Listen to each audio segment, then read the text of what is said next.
बोलिए प्रेम से श्री सत्यनारायण स्वामी की जय।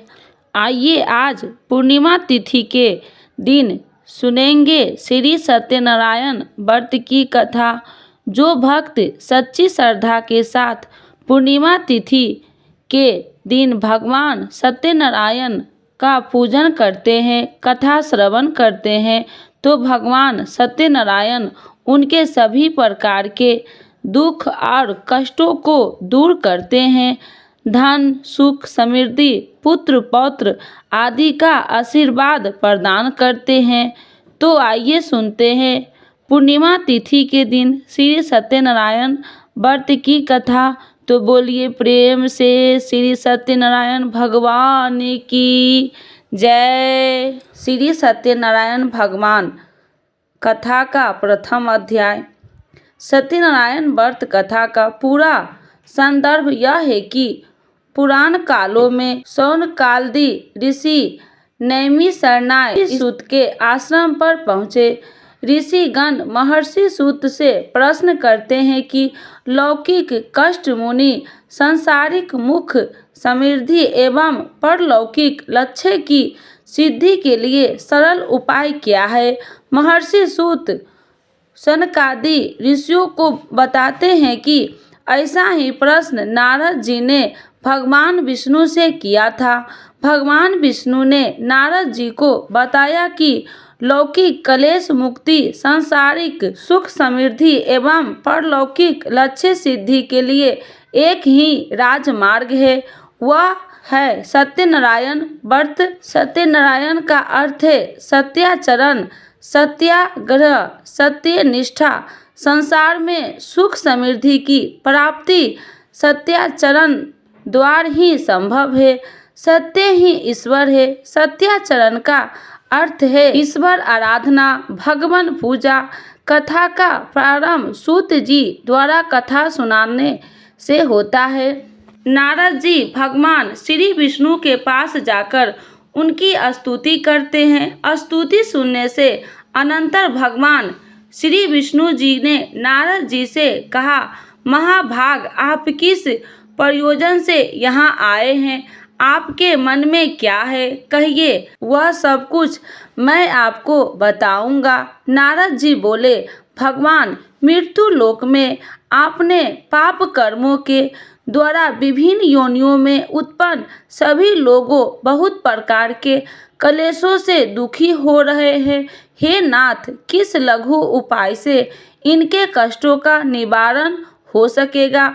यदि आपकी मेरे ऊपर कृपा हो तो वह सब मैं सुनना चाहता हूँ, सो बताइए। श्री भगवान ने कहा, हे वत्स, संसार के ऊपर अनुग्रह करने की इच्छा से आपने बहुत अच्छी बात पूछी है।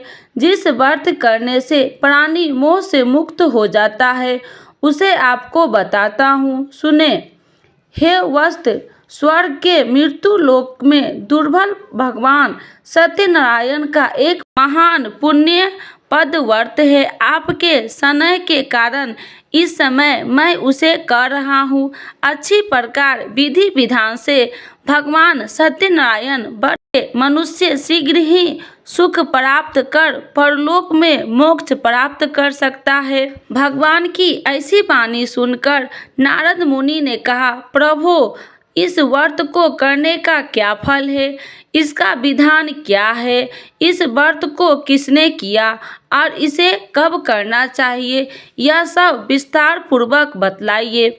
श्री भगवान ने कहा, यह सत्यनारायण व्रत दुख शोक आदि का शमन करने वाला, धन्य धान्य की वृद्धि करने वाला, सौभाग्य और संतान देने वाला तथा सर्वत्र विजय प्रदान करने वाला है। जिस किसी भी दिन व्यक्ति और श्रद्धा से संबंधित होकर मनुष्य ब्राह्मणों और बंधुवाओं के साथ धर्म में तत्पर होकर सायंकाल में भगवान सत्यनारायण की पूजा करे, नैवेद्य के रूप में उत्तम कोटि के भोजनीय पदार्थ को मार्त में विधि पूर्वक अर्पित करना चाहिए।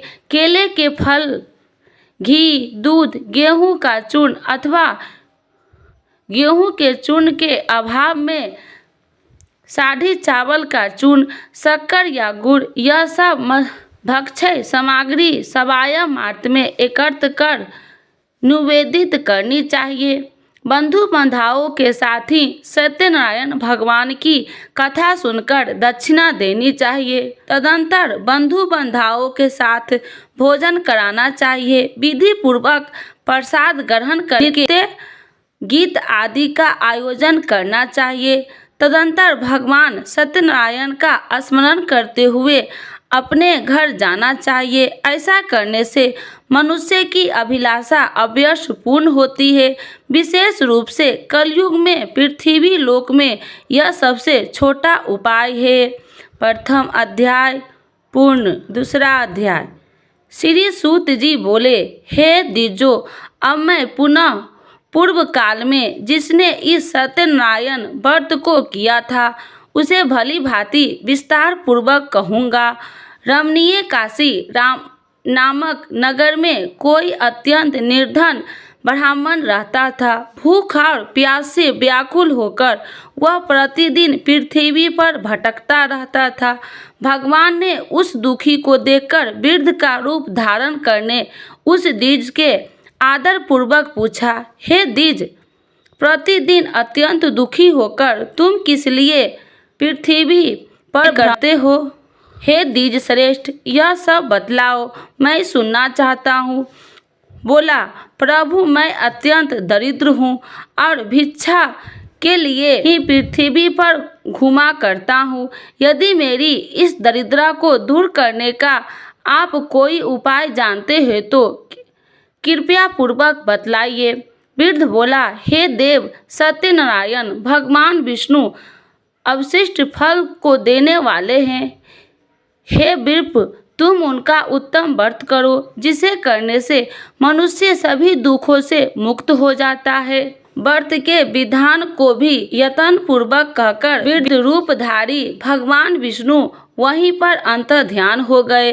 वृद्ध ने जैसा कहा उस व्रत को अच्छी प्रकार से वैसे ही करूँगा, यह सोचते हुए उसको रात में नींद नहीं आई। अगले दिन प्रातःकाल उठकर सत्यनारायण का व्रत करूँगा, ऐसा संकल्प करके वह भिक्षा के लिए चल पड़ा। उस दिन भिक्षा में बहुत सा धन प्राप्त हुआ। उसी धन से उसने बंधु बांधवों के साथ भगवान सत्यनारायण का व्रत किया। इस व्रत के प्रभाव से वह श्रेष्ठ सभी दुखों से मुक्त होकर समस्त संपत्तियों से संपन्न हो गया। उस दिन से लेकर प्रत्येक महीने में उसने यह व्रत किया। इस प्रकार भगवान सत्यनारायण इस व्रत को करके वह श्रेष्ठ सभी पापों से मुक्त हो गया और उसने दुर्लभ मोक्ष पद को प्राप्त किया। हे वृद्ध, पृथ्वी पर जब भी कोई मनुष्य श्री सत्यनारायण का व्रत करेगा उसी समय उसके समस्त दुख नष्ट हो जाएंगे। इस प्रकार भगवान नारायण ने महात्मा नारद जी से जो कुछ कहा मैंने वह सब आप लोगों से कह दिया। आगे अब और क्या करूं? हे मुने, इस पृथ्वी पर उससे सुने हुए इस व्रत को किसने किया वह हम सब सुनना चाहते हैं। उस व्रत पर हमारी श्रद्धा हो रही है। श्री सूत जी बोले, मुनियों, पृथ्वी पर जिसने यह व्रत किया उसे पाप लोग सुने। एक बार वह द्विज श्रेष्ठ अपनी धन संपत्ति के अनुसार बंधु बांधवों तथा परिजनों के साथ व्रत करने के लिए उद्धत हुआ। इसी बीच एक लकड़हारा वहां आया और लकड़ी बाहर रखकर उस ब्राह्मण के घर गया। प्यास से व्याकुल वह उसको व्रत करता हुआ देख प्रणाम करके उसने बोला, प्रभु, आप यह क्या कर रहे हैं? इसके करने से किस फल की प्राप्ति होती है? विस्तार पूर्वक मुझसे कहिए। वृप ने कहा, यह सत्यनारायण का व्रत है जो सभी मनोरथों को प्रदान करने वाला है। इसी के प्रभाव से मुझे यह सब महान धन्य धान्य आदि प्राप्त हुआ है। जल पीकर तथा प्रसाद ग्रहण करके वह नगर चला गया। सत्यनारायण देव के लिए मन में से ऐसा सोचने लगा कि आज लकड़ी बेचने से जो धन प्राप्त होगा उसी धन से भगवान सत्यनारायण का श्रेष्ठ व्रत करूंगा। इस प्रकार मन में चिंतन करता हुआ लकड़ी को मस्तक पर रख उस सुंदर नगर में गया जहाँ धन संपन्न लोग रहते थे। उस दिन उसने लकड़ी का 2 गुना मूल्य प्राप्त किया। इसके बाद प्रसन्न हृदय होकर पके हुए केले का फल, शक्कर, घी, दूध और गेहूं का चूर्ण सवाया मात्र में लेकर अपने घर आया। तत्पर उसने अपने बांधवों को बुलाकर विधि विधान से भगवान श्री सत्यनारायण का व्रत किया। उस व्रत के प्रभाव से वह धन पुत्र से संपन्न हो गया और इस लोक में उनके सुखों का उपभोग कर अंत में सतपुर अर्थात वैकुंठ लोक चला गया। दूसरा अध्याय पूर्ण हुआ। तीसरा अध्याय। श्री सूत जी बोले, श्रेष्ठ मुनियों, अब मैं पुनः आगे की कथा कहूँगा, आप लोग सुने। प्राचीन काल में उल्कामुख नाम का एक राजा था। वह जितेंद्रिय, सत्यवादी तथा अत्यंत बुद्धिमान था। वह विद्वान राजा प्रतिदिन देवालय जाता और धन देकर संतुष्ट करता। कमल के समान मुख वाली उसकी धर्मपत्नी शील, विनय एवं सौंदर्य आदि गुणों से संपन्न था। पति परायणा थी। राजा एक दिन अपनी धर्मपत्नी के साथ भद्रशिला नदी के तट पर श्री सत्यनारायण का व्रत कर रहा था।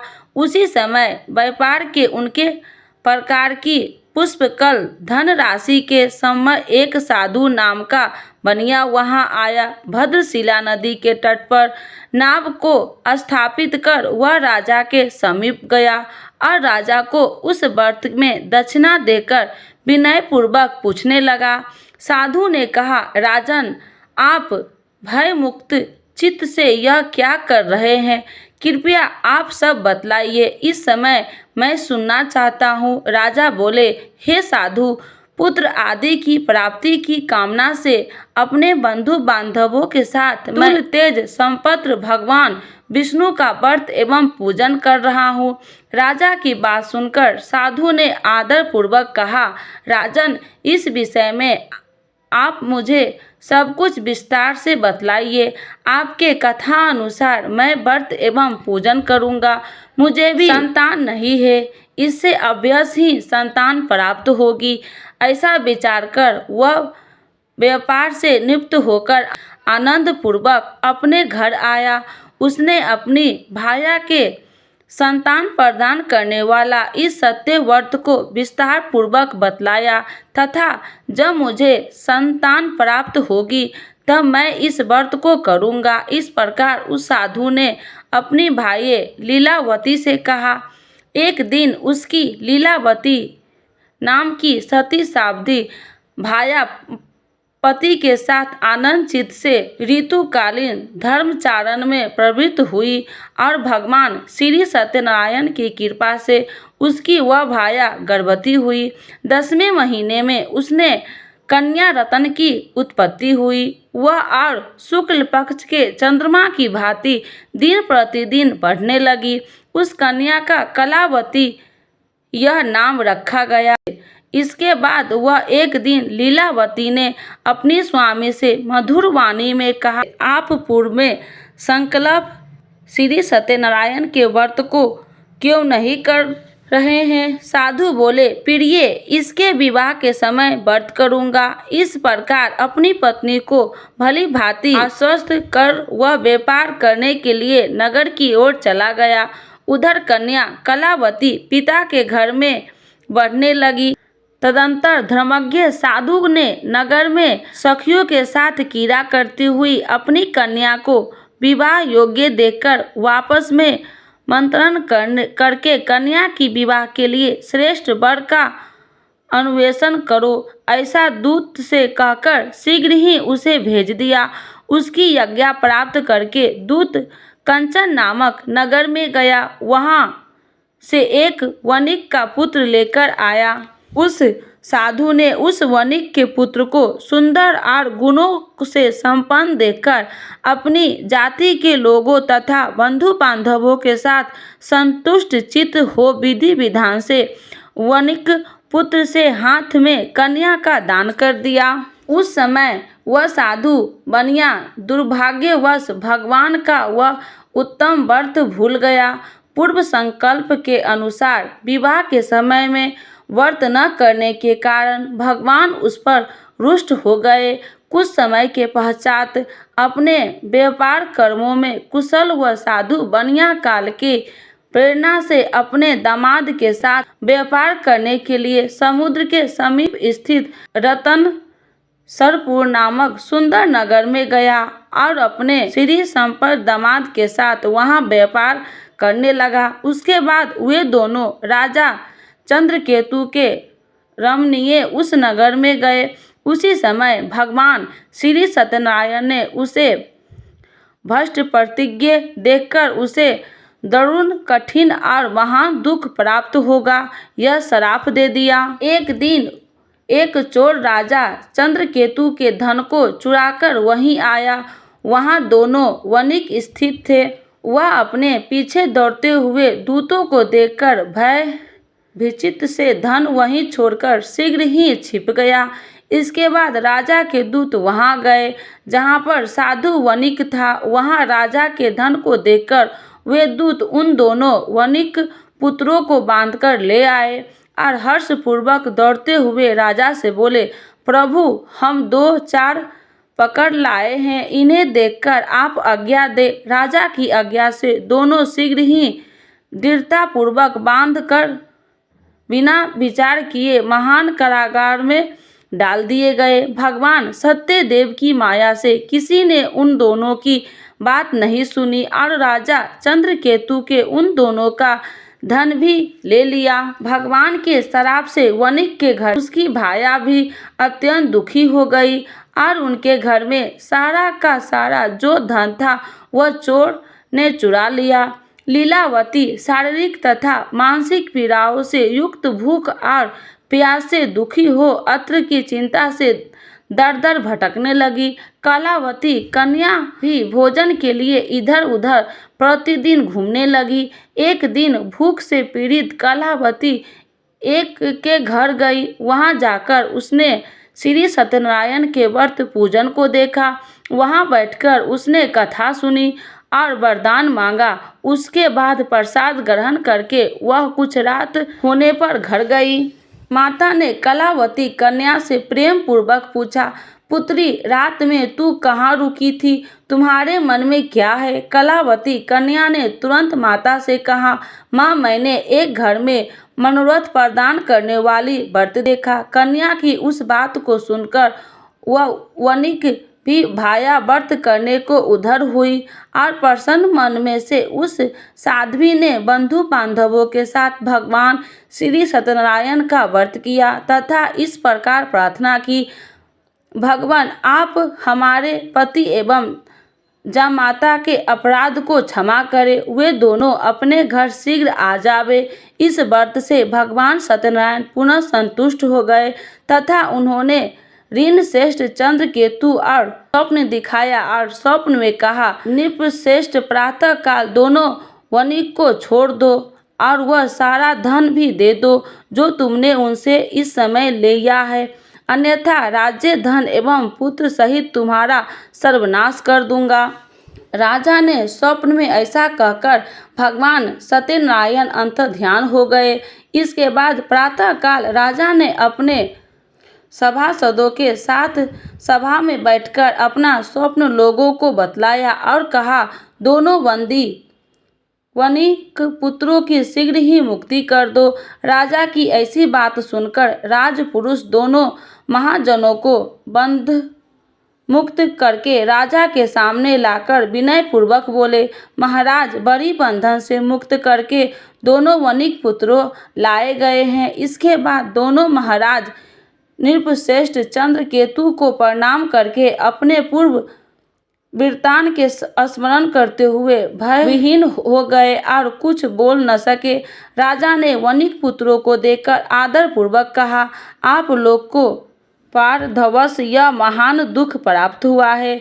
इस समय अब कोई भय नहीं है। ऐसा कहकर उनकी बड़ी खुलवाकर हार मारकर आदि करवाया। राजा ने वस्त्र अलंकार देकर उन दोनों वणिक पुत्रों को संतुष्ट किया तथा सामने बुलाकर वाणी द्वारा अत्यधिक आनंदित किया। पहले जो धन लिया था उसे 2 गुना करके दिया। उसके बाद राजा ने पुनः उनसे कहा, साधो अब आप अपने घर को जावे। राजा को प्रणाम करके आप ही कृपा से हम जा रहे हैं। ऐसा कहकर उन दोनों महावश्य में अपने घर की ओर प्रस्थान किया। 3 अध्याय पूर्ण। 4 अध्याय। श्री सूत जी बोले, साधु बनिया मंगल आचरण कर और ब्राह्मणों को धन देकर अपने नगर के लिए चल पड़ा। साधु के कुछ देर जाने पर भगवान सत्यनारायण की उसकी सत्यता की परीक्षा के विषय में जिज्ञासा हुई। साधु तुम्हारी नाव में क्या भरा है? तब धन के मद में चूर दोनों महाजनों ने अवहेलना पूर्वक हंसते हुए कहा, दंडित क्यों पूछ रहे हो? क्या कुछ दिव्य लेने की इच्छा है? हमारी नाव में तो लता और पत्ते आदि भरे हैं। ऐसी निष्ठुर वाणी सुनकर तुम्हारी बात सच हो जाए। ऐसा कहकर दंडी सन्यासी के रूप में साधारण किए हुए भगवान कुछ दूर जाकर समुद्र के समीप बैठ गए। दंडी के चले जाने पर नित्य क्रियाओं करके पश्चात उतराई हुई अर्थात जल में ऊपर की ओर उठी हुई नौका को देखकर साधु अत्यंत आश्चर्य में पड़ गया और नाव में लता और पत्ते आदि देखकर मूर्छित हो पृथ्वी पर गिर पड़ा। सचेत होने पर वणिक पुत्र चिंतित हो गया। तब उसने दामाद ने इस प्रकार कहा, आप शोक क्यों करते हैं? दंडी ने श्राप दिया है। इस स्थिति में वे ही चाहे तो सब कुछ कर सकते हैं, इससे संशय नहीं। अतः उन्हीं के शरण में हम चले, वही मन की इच्छा पूर्ण होगी। दामाद की बात सुनकर वह साधु बनिया उनके पास गया और वहां दंडी को देखकर उसने भक्ति पूर्वक उन्हें प्रणाम किया तथा आदर पूर्वक कहने लगा, आपके सन्मुख मैंने जो कुछ कहा असत्य भाषण रूप अपराध किया है, आप मेरे उस अपराध को क्षमा करें। ऐसा कहकर बारंबार प्रणाम करके वह महान शोक से व्याकुल हो गया। दंडी ने उसे रोता हुआ देखकर कहा, हे मूर्ख, रोओ मत, मेरी बात सुनो। मेरी पूजा के उदासीन होने के कारण तथा मेरी आज्ञा से ही तुमने बारंबार दुख प्राप्त किया है। भगवान की ऐसी वाणी सुनकर वह उनकी स्तुति करने लगा। साधु ने कहा, हे प्रभु, यह आश्चर्य की बात है कि आपकी माया से मोहित होने के कारण ब्रह्मा आदि देवता भी आपके गुणों और रूपों को अथ्यावत रूप से ही नहीं जान पाते। फिर मैं मूर्ख आपकी माया से मोहित होने के कारण कैसे जान सकता हूँ? आप प्रसन्न हो, मैं अपनी धन संपत्ति के अनुसार आपकी पूजा करूँगा। मैं आपकी शरण में आया हूँ। मेरा जो नौका में स्थिर पूरा धन था उसकी तथा मेरी रक्षा करे। उस बनिया की भक्ति युक्त वाणी सुनकर भगवान जनार्दन संतुष्ट हो गए। भगवान हरि उसे अविशिष्ट वर प्रदान करके वही अंतर ध्यान हो गए। उसके बाद वह साधु अपनी नौका में चढ़ा और उस धन धान्य को परिपूर्ण देखकर भगवान सत्यदेव की कृपा से हमारा मनोरथ सफल होया। ऐसा कहकर सर्वजनों साथ उसने भगवान की विधिवत पूजा की। भगवान श्री सत्यनारायण की कृपा से वह आनंद से परिपूर्ण हो गया और नाव को प्रयत्न पूर्वक संभाल कर उसने अपने देश के लिए प्रस्थान किया। साधु बनिया ने उनके दामाद से कहा, वह देखो, मेरी रत्नीपुरी नगरी दिखाई दे रही है। इसके बाद उसने अपने धन के रक्षक दूत को अपने आगमन का समाचार देने के लिए अपनी नगरी में भेजा। उसके बाद उस दूत ने नगर में जाकर साधु की भाया को देखकर हाथ जोड़कर प्रणाम किया तथा उसके लिए अवशिष्ट बात कही। सेठ की अपने दामाद तथा बंधु वर्गों के साथ बहुत सारे धन्य धान्य में संपन्न होकर नगर के निकट पधार गए हैं। दूत के मुख से यह बात सुनकर वह महान आनंद से विहाल हो गई और उस साध्वी ने श्री सत्यनारायण की पूजा करके अपनी पुत्री से कहा, मैं साधु के दर्शन के लिए जा रही हूँ, तुम शीघ्र आओ। माता का यह ऐसा वचन सुनकर व्रत को समाप्त करके प्रसाद का परित्याग कर वह कलावती भी अपने पति का दर्शन करने के लिए चल पड़ी।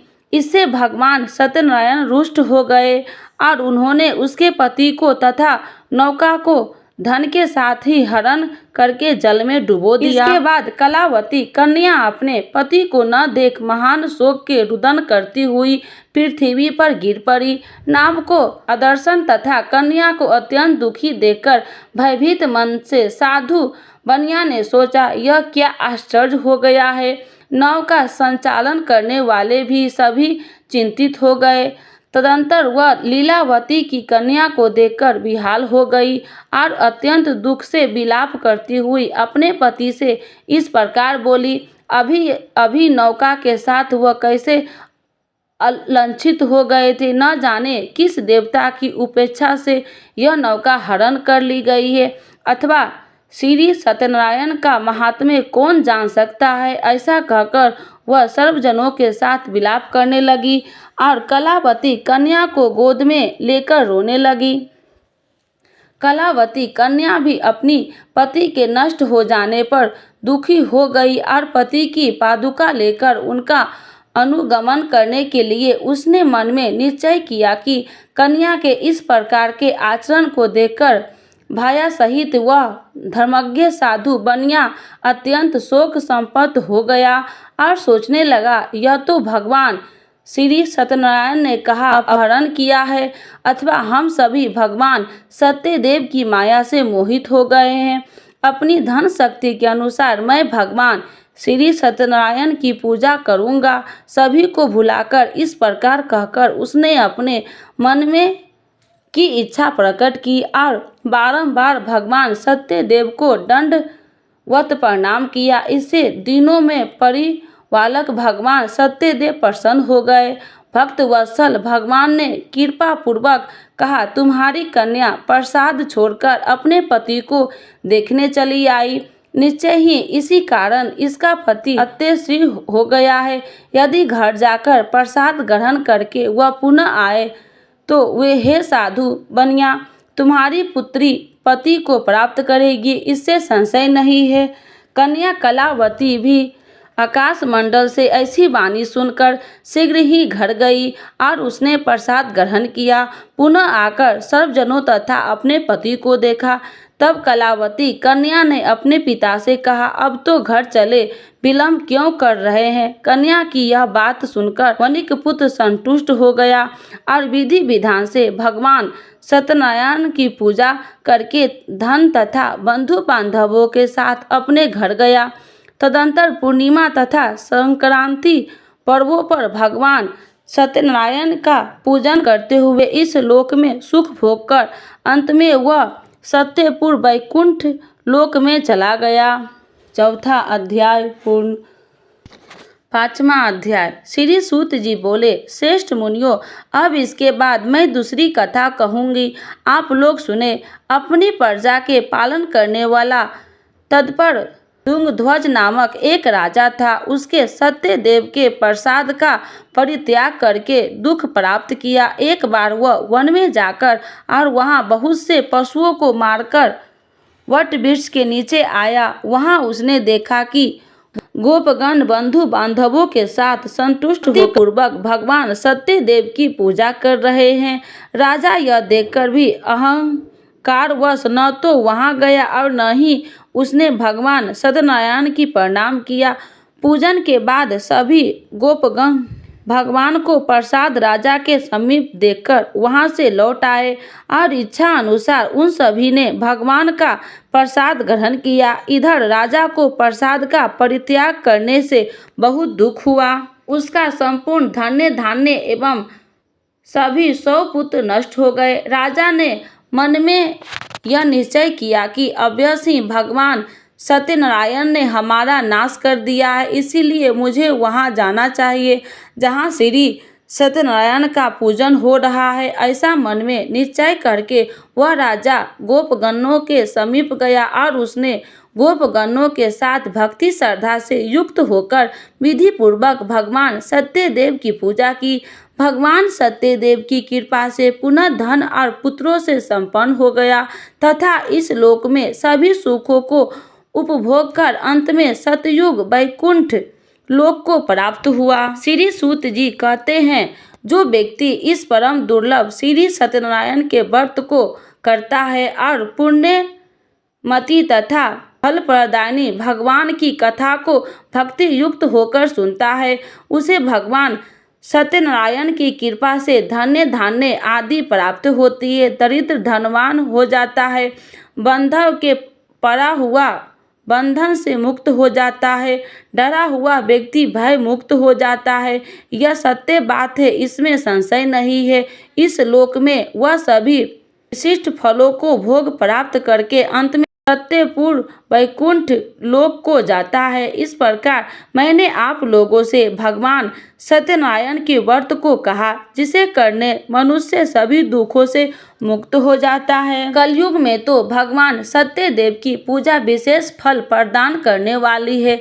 भगवान विष्णु को ही कुछ लोग काल, कुछ लोग सत्य, कोई इससे और कोई सत्यदेव तथा दूसरे लोग सत्यनारायण नाम से कहेंगे। इनके रूप धारण करके भगवान सत्यनारायण सभी को मनोरथ पूर्ण सिद्ध करते हैं। कलयुग के सनातन भगवान विष्णु ही सत्य व्रत पूर्ण धारण करके सभी का मनोरथ पूर्ण करने वाले होंगे। हे श्रेष्ठ मुनियों, जो व्यक्ति नित्य भगवान सत्यनारायण की इस व्रत कथा को पढ़ता है, सुनता है, भगवान सत्यनारायण की कृपा से उसके सभी पाप नष्ट हो जाते हैं। हे मुनि श्रेष्ठ, पूर्व काल में जिन लोगों ने भगवान सत्यनारायण की व्रत किया था, उसके अगले जन्म में विर्ताप करता हूँ, आप लोग सुने। महान प्रज्ञा संपन्न सत्यनारायण व्रत के प्रभाव से दूसरे जन्म में सुदामा हुए और उस जन्म में भगवान श्री कृष्ण ध्यान करके उन्होंने मोक्ष प्रदान किया। लकड़हारा भील गिरोह का राजा हुआ और अगले जन्म में उसने भगवान श्री नाम की सेवा करके मोक्ष प्रदान किया। महाराज उल्कामुख उसके जन्म राजा दशरथ हुए, जिन्होंने श्री रंगनाथ जी की पूजा करके अंत में वैकुंठ प्राप्त किया। इसी प्रकार धार्मिक और सत्यव्रती साधु पिछले जन्म में सत्यव्रत के प्रभाव से दूसरे जन्म में मोर ध्वज नामक राजा हुआ। उसने आरे से चीरकर अपने पुत्र की आधी देह भगवान विष्णु को अर्पित करके मोक्ष प्रदान किया। महाराजा तुंगध्वज जन्मांतर में सत्यामुख मनु हुए और भागवत संबंधित संपूर्ण कार्यों का अनुष्ठान करके वैकुंठ लोक को प्राप्त हुए। जो गोपंग थे वे सब जन्मांतर के ब्रजमंडल में निवास करने वाले गोप हुए और सभी राक्षसों का संहार करने उन्होंने भगवान का साक्षात धाम गोकुल प्राप्त किया। इस प्रकार श्री स्कंद पुराण के अंतर्गत रेवा खंड में श्री सत्यनारायण व्रत कथा का यह 5वां अध्याय पूर्ण हुआ। तो बोलिए प्रेम से श्री सत्यनारायण भगवान की जय। अगर कथा आपको अच्छा लगा हो, लाल बटन दबा कर के सब्सक्राइब कीजिए, साथ में बेल आइकन घंटी को दबाइए ताकि वीडियो का नोटिफिकेशन आपको समय से मिलता रहे। वीडियो को लाइक और कमेंट में श्री सत्यनारायण भगवान की जय जरूर लिखिए।